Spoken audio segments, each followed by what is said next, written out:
Terima kasih untuk My Dear Risti yang tetap setia bersamaku, mendengarkan, membaca novel Bos Tampan yang Baik Hati. Semoga semuanya tetap sehat, tetap berharapan baik. 3, 2, 1. Alana membuka kantor kecil-kecilan sebagai jasa pembuat proposal dan sebagai ketua tim presentasi. Dia hanya sendirian, timnya adalah orang-orang dari perusahaan yang menyewanya. Setelah menang tender, dia akan menerima bayarannya, lalu akan bekerja dengan orang lain yang memerlukan jasanya lagi. Dia selalu menang, hanya satu kali dia kalah karena ada anggota tim yang berkhianat membocorkan proposalnya. Tapi selain itu, dia selalu menang. Namanya mulai dikenal. Orang-orang mulai mencarinya.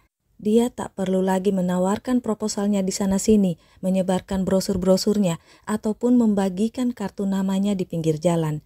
Sekarang dia hanya perlu duduk menunggu di kantornya ataupun menerima telepon. Dia sedang menghindar dan tak ingin diketahui keberadaannya. Jadi, Alana memakai identitas baru. Dia tahu Alan pasti memasang alat deteksi padanya dan Alana menemukannya di jam tangannya. Alana menghancurkan alat dan jam tangannya itu. Dia tidak pernah menghubungi siapapun orang-orang yang dikenal dari masa lalunya. Dia tidak pernah menghubungi kedua orang tuanya yang tetap memaksanya untuk menikah dengan Mark demi menutupi aib. Alana menolak. Kebohongan Mark dan Mika membuatnya sangat terluka. Dia tak suka dibohongi, sekali bohong akan selalu bohong. Selain itu, Mark tak ingin menikah kalau dia tak cinta. Itu kata Mark. Alana tidak ingin mengurung hidup dan kebebasan Mark, sekalipun Mark ingin menikahinya. Dia benar-benar berdua hanya dengan Amara, dan dia bisa hidup selama ini. Jadi selanjutnya, dia akan bisa. Dia juga tidak pernah menghubungi Andre ataupun Willy. Dia pernah percaya pada Andre, tapi ternyata Andre yang memberitahu Mark. Alana memilih tidak menghubungi siapapun. Entah sampai kapan, dia tak tahu. Usaha Alana semakin maju. Dia bahkan sudah bisa membeli rumah dan mobil. Dia juga sudah punya karyawan sekarang. Dia bisa bekerja, jadi dia bisa hidup sendiri tanpa menyusahkan orang lain. Itu prinsipnya.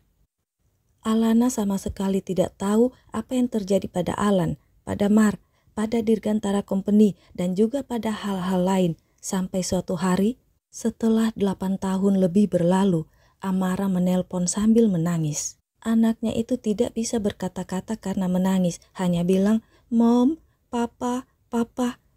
Cuma satu orang di dunia ini yang dipanggil Papa oleh Amara, itu Mark, Papa putranya. Alana panik, apa Mark menemukan mereka? Tapi setelah Amara tiba di kantor Alana, Alana terduduk lemas. Dia mulai menangis, memegang koran lusuh yang diberikan Amara padanya. Di koran lama itu ada berita kematian Mark akibat kecelakaan. Kecelakaan di saat Mark akan ke bandara menemui mereka yang akan berangkat. Jadi, Mark sudah meninggal 8 tahun lalu. Alana menangis, begitu juga dengan Amara yang sangat menyesal karena sudah membenci papa putranya itu. "Ara, kita pulang nak, kita ke makam ayahmu," kata Alana memeluk Amara. "Ayah?" Amara bingung.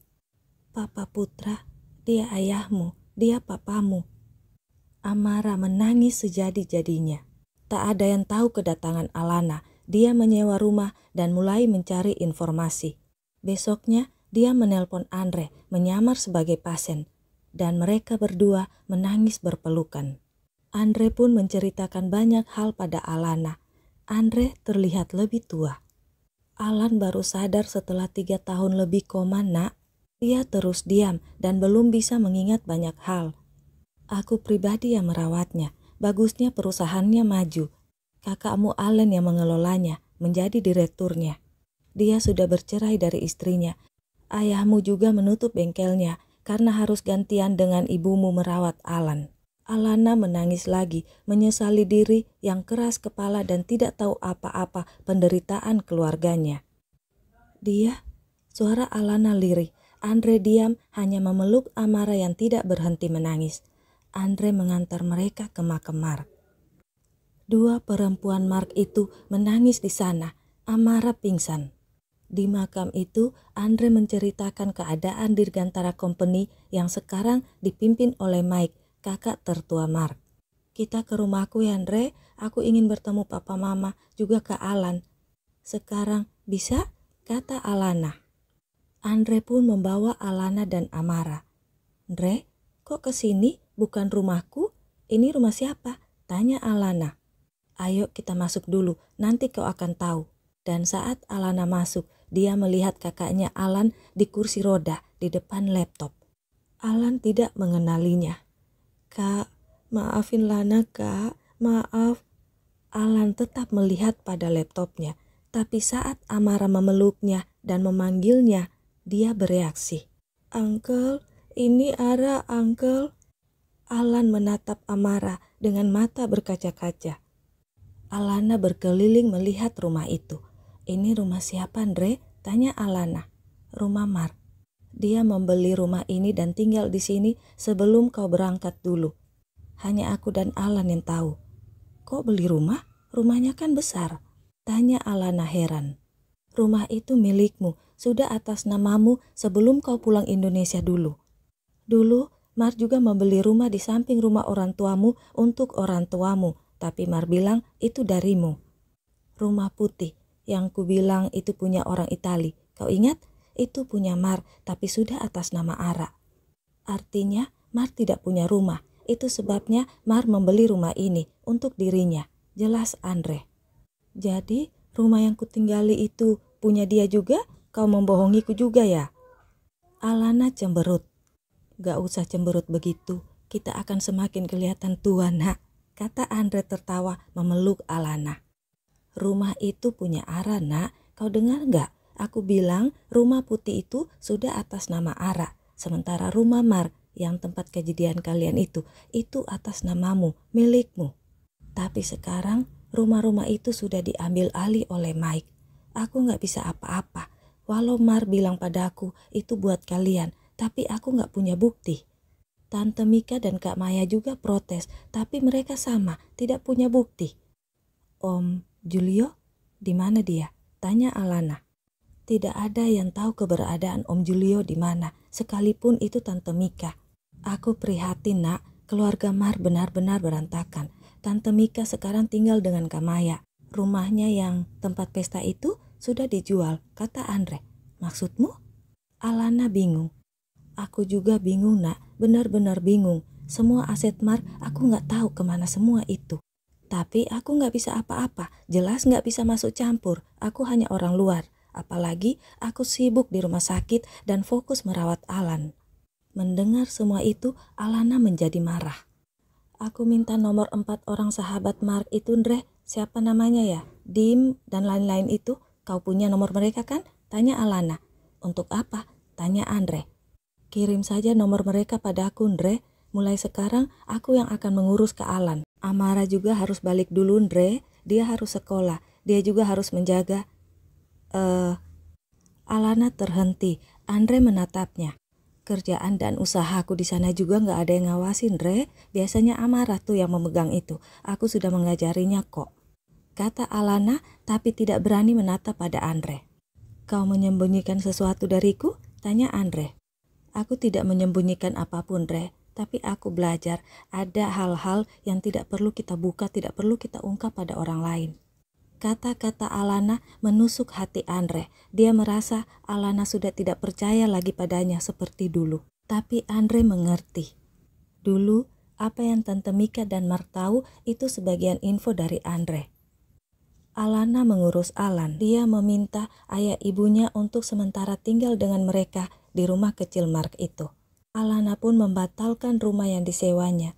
Untungnya dia hanya menyewa 1 bulan dan pemiliknya juga tidak protes karena Alana tidak meminta uangnya dikembalikan.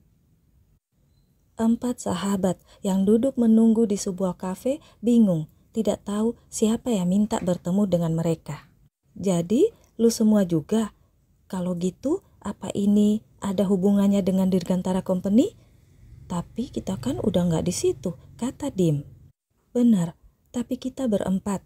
Siapa yang menghubungi kita kalau tidak berhubungan dengan Dirgantara Company?